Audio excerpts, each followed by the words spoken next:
Anong mensahe ang kailangan marinig ng mga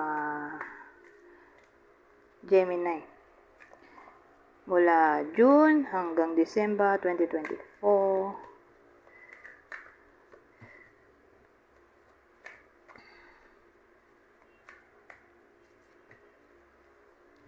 Oh.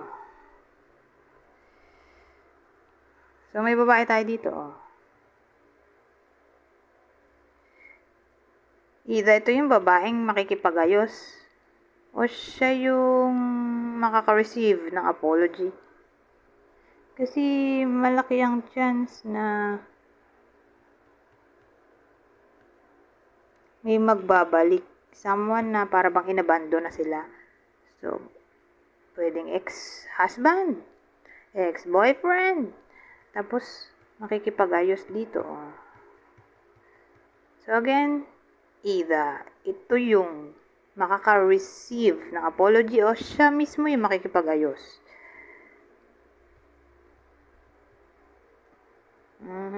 Kasi may ano dito, communication.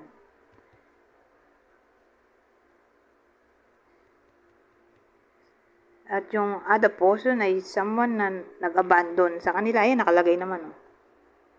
O nag-walk away, nag-let go, ng ghost, nag-disappoint sa kanila. So, kung ex to na magbabalik at makikipag-ayos, so sino yung possible ex dito? Regardless kung babae ka ba o lalaki. Ito yung ex na magbabalik. O ito yung ex ng bida sa kwento na to. Sa first spread, Leo o Aries. Ngayon, kuha tayo ng ibang deck. Ayan. May ibang energy. Para makarelate naman yung iba. Kung di nag-resonate tong unang spread.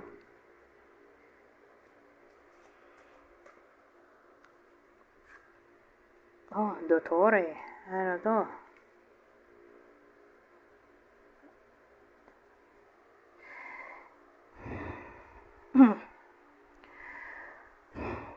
So, ang dating sa akin, magiging masaya yung iba sa inyo.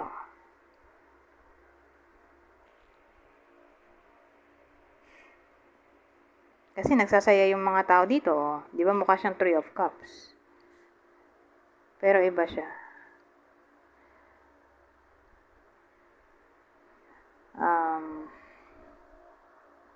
Magsasaya.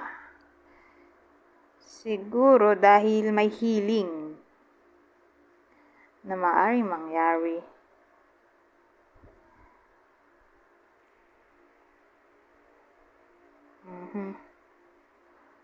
O pwede rin namang kaya magsasaya ay dahil may mag-a-advise sa kanya, parang support, di ba? May magsusupport sa kanya, mag-a-advise, tutulong in general.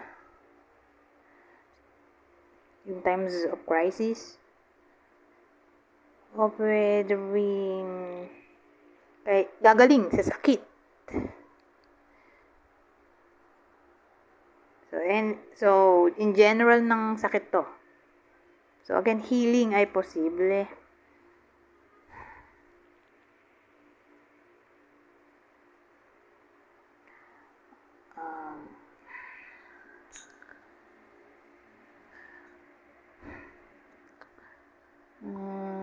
Wala kang maisip ah. Mapopromote siguro. Kung may trabaho.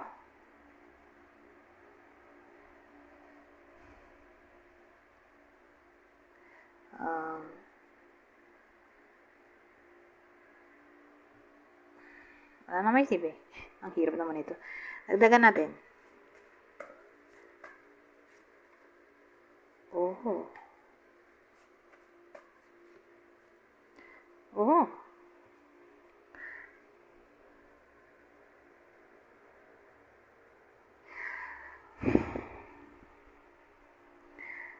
So, ang dating naman dito, promotion na naman. O para bang mag-gain ng skill yung iba sa inyo? Kung may trabaho. Parang tatalino siya dito. Siguro mag-a-attend siya ng seminar o may mapapanalunan siyang award.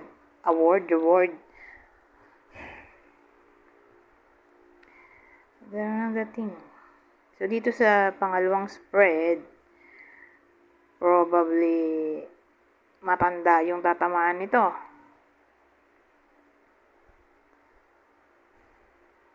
Regardless kung anong gender.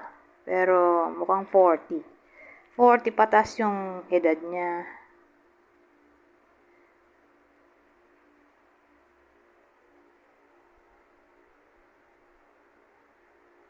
Pwede rin teacher. O nasa education field. Yung may promotion.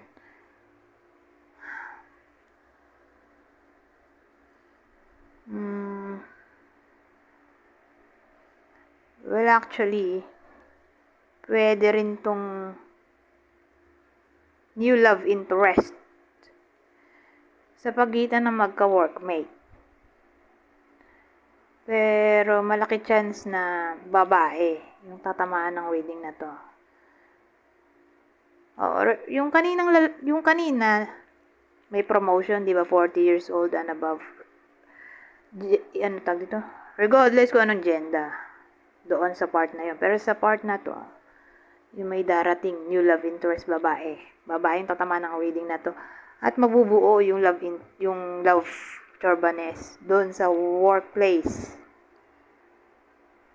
Okay? O pwede ring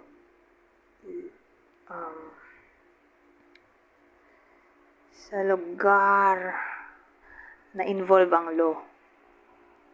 So, pwedeng sa police station, sa court, Supreme Court, Kapitolyo, Barangay Hall. Basta yung pinapatupad yung law. Okay? Pwede rin naman sa school, kung criminology, di ba? Kung nagtuturo ng law. Pwede rin talaga doon sa school. O college. O pwede rin namang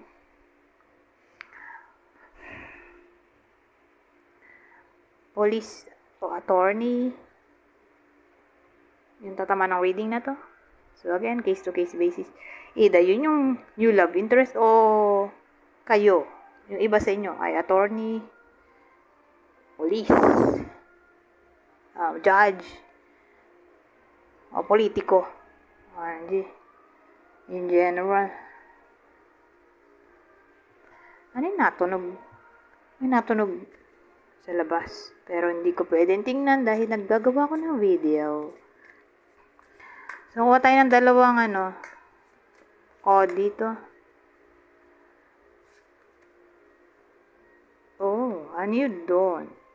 The worst is now behind you and positive new experiences on the horizon. So, sa madaling salita, yan yung nakaraan. Tapos na. Tapos na mga malungkot na pangyayari. Dahil bubukas na ang panibagong opportunity o dahil tapos ng gabi, araw na. So, pag-araw, ay good news, puro good news o masaya na, di ba? So, pagkatapos mo lumuha, ito na. Sasaya ka naman. So, ganun ang dating.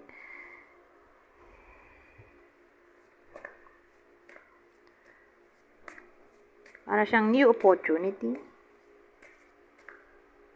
o new blessing, new abundance. Oh, ano naman to? Morning affirmations.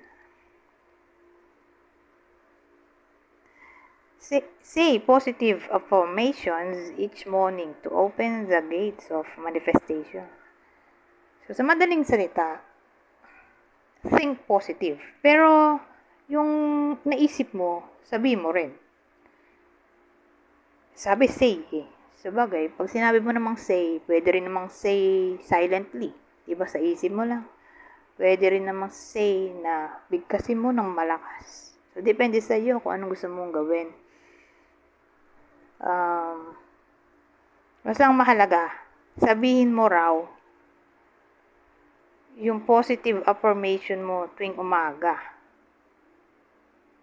Para mas mapabilis mamanifest yung kung ano mang gusto mong mangyari. Anyways, hanggang dito na lang. Goodbye.